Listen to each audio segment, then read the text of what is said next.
Guys, hello and welcome back to my YouTube channel. So friends, সবাইকে আমার ভিডিওতে অনেক অনেক অনেক অনেক ওয়েলকাম।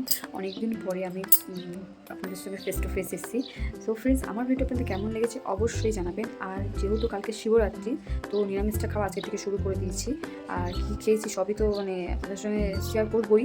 তো ফ্রেন্ডস, যারা যারা আমার ভিডিও দেখছেন কিন্তু সাবস্ক্রাইব করছেন, প্লিজ সাবস্ক্রাইব করে নিন আর আমাকে সাপোর্ট করুন। আপনাদের সাপোর্ট খুবই দরকার আছে। এখনও পর্যন্ত 524 জন আমার সাবস্ক্রাইবার বেড়েছে। আপনাদের আশীর্বাদে আমি চাই আরও আরও আরও আরও যাতে এটা পারো। আর আমাকে একটু প্লিজ সাপোর্ট করুন আর আমাকে জানান যে আমার ভিডিও আপনাদের কেমন লাগছে। আমি ঠিক সেরকমভাবে একটু ঠিকঠাক করার চেষ্টা করব। আমি অতটাও ব্লগ ঠিক মতো করতে পারছি না, আমি জানি, কিন্তু আমার কাছে সময় হচ্ছে না যে ভালোভাবে এডিটিং করবো বা কিছু। আমি করার চেষ্টা করবো, আপনারা প্লিজ একটু সাপোর্ট করুন। আর যেহেতু কালকে শিবরাত্রি, তো সন্ধ্যেবেলা চলে যাবে একটু কেনাকাটা করার জন্য। আজকে থেকে নিরামিষটা খাওয়া শুরু করে দিয়েছি। তো তারপরে কেনাকাটা করে তারপরে কালকের থেকে শুরু হবে উপোসটা। আর 8টা কতই যেন পুজোর পর্বটা লাগছে। তো ভিডিওটা দেখবেন, আপনাদের ভালো লাগলে অবশ্যই লাইক শেয়ার অ্যান্ড সাবস্ক্রাইব করে দেবেন। আর প্লিজ যারা নতুন বন্ধুরা আছেন তারা প্লিজ অবশ্যই সাবস্ক্রাইব করুন আর সবার সঙ্গে শেয়ার করুন, যাতে আমার চ্যানেলটাকে একটু গ্রো করুন আপনারা। Thank you so much. Please পাশে থাকুন, আমাকে সাপোর্ট করুন। বন্ধুরা, আমি এখন চলে এসেছি সোনারপুরে কেনাকাটা করার জন্য। আমি এখানে ফলের কেনাকাটা করে নিচ্ছি। তো আমি এখানে বেলের কেনাকাটাটা আগে করে নেব। আমি সুভাষগ্রাম থেকে বেলটা কিনেছিলাম, কিন্তু আমি চাইছিলাম যে আরেকটু ভালো বেল নেব, তাই আমি ওখান থেকে বেলটা নিয়ে নিয়েছি। তো দুটো বেল নিয়েছি 30 টাকা, 15 টাকা করে পিস। তো তারপরে আমি চলে গেছি শাকালু নিতে আর শশা নিতে, আর পেয়ারা নিয়েছি আর আঙুর নিয়েছি, আর তারপরে নিয়েছি কাঁঠালি কলা। কাঁঠালি কলা ছাড়া তো পুজোটাই ব্যর্থ, তাই আমি কাঁঠালি কলাটা নিয়ে নিয়েছি। রেডি হয়ে গেছি। সবাইকে হ্যাপি শিবরাত্রি। তো আমি এখন রেডি হয়ে গেছি, দেখতেই পাচ্ছেন। আমি এবার যাব প্রথম প্রহরটা দেওয়ার জন্য।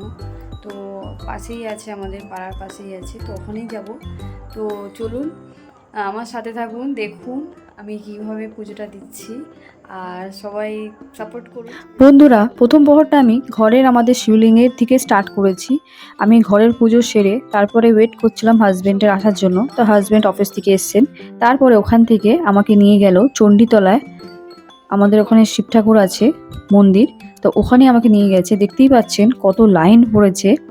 তা আমি লাইন দিয়েছি। তো লাইনটা বেশি ছিল না, মনে হচ্ছিল দেখতে কি খুব বেশি লাইন আছে, কিন্তু লাইনটা অতটাও ছিল না। তো এত সারা দিন উপোস ছিলাম, নির্জলা উপোস ছিল আমার। তারপরে আমি হাজব্যান্ড যে 9:30টায় বাড়ি ফিরেছেন, তারপরে আমি চলুন চলো তাড়াতাড়ি চলো তাড়াতাড়ি চলো, আমি আর পাচ্ছি না জল ঢেলে আমি একটুখানি জল খাবো। পুজো পার্বণের দিনে জল পেস্টটা এত বেড়ে যায় কি বলবো। সারাদিন তো জল খাই না, কিন্তু পুজো পার্বণের দিনে মনে হয় যেন জল পেস্টটা বেড়ে যায়। দেখতে পাচ্ছেন কতটা লাইন আছে, কিন্তু আমি ধৈর্য হারাইনি। আমি বললাম এতক্ষণ যখন আমি ওয়েট করেছি, আমি আরও কিছুক্ষণ ওয়েট করবই। তারপর আমি দাঁড়িয়ে রয়েছি, দেখতে পাচ্ছেন সব ভক্তরা দাঁড়িয়ে রয়েছে। আমি সেই পিছনে দাঁড়িয়ে নিজের ডালাটাকে ঠিক করছিলাম। আমি ধৈর্য হারাইনি। তারপর আমি একটুখানি ভিডিও করে নিচ্ছিলাম। আমার ভিডিও আমার হাজবেন্ডই করে দিচ্ছিলেন। দেখতে পাচ্ছেন বাইরের থেকে আমার হাজবেন্ড ভিডিওটা করে চণ্ডীতলা মন্দিরটাকে আপনাদের দেখাচ্ছে। ঢুকতেই প্রথমে গণেশজির মূর্তি আছে। ওম শ্রী গণেশায় নমঃ। গণেশ ঠাকুরের দর্শন করে তারপরে চলে যাব বজরংবলীর মূর্তির দিকে। দেখতে পাচ্ছেন বজরংবলীর মূর্তিটা কি সুন্দর লাগছে। জয় শ্রীরাম করে আস্তে করে চলে যাচ্ছে আমার হাজবেন্ড আমার ভিডিও করার জন্য।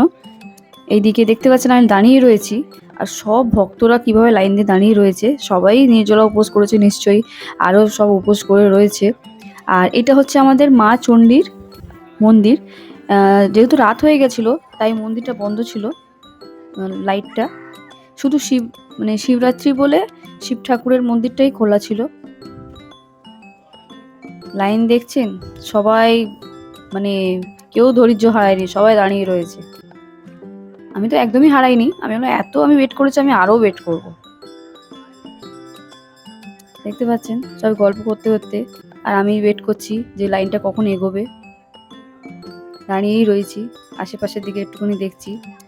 তারপরে এখানে দেখতে পাচ্ছেন সবাই যারা পুজো দেওয়া হয়ে গেছে তারা এখানে ধূপ মোমবাতি জ্বালিয়ে।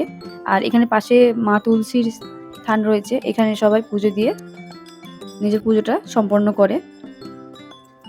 যারা পুজো দিয়ে আসছেন তারা ওখানে ধূপ মোমবাতি দিয়ে, সব জায়গায় ধূপ মোমবাতি দেখি, তারপর এখানে ধূপ মোমবাতিটা দেয়। শিব ঠাকুরের মন্দিরটা খুব সুন্দরভাবে সাজিয়েছে, ডেকোরেশনটা খুব সুন্দর হয়েছে। আর দুজন সাইডে বসছিলেন, ডালা ফালা যারা দিচ্ছেন সেগুলো সাইড করার জন্য। পণ্ডিত মশাইও খুব ভালোভাবে পুজো করেছে। এই যে দেখতে পাচ্ছেন দুজন দু সাইডে দাঁড়িয়ে রয়েছে, ভক্তরা খুব সুন্দরভাবে রয়েছে। আমিও দাঁড়িয়ে রয়েছি, কখন আমার লাইনটা আসবে। আমার হাজব্যান্ড সাইড থেকে ভিডিওটা করে দিচ্ছে। এই যে সব ভক্তরা পুজো দিয়ে অঞ্জলি দিয়ে উঠে আছে, আমি বসেছি। কিন্তু ফ্রেন্ডস, এর পরে ভিডিওটা যেহেতু আমার হাজব্যান্ড আমার সঙ্গে পুজো দিয়েছিলেন, তারপর আর করতে পারিনি, সরি ফর দ্যাট।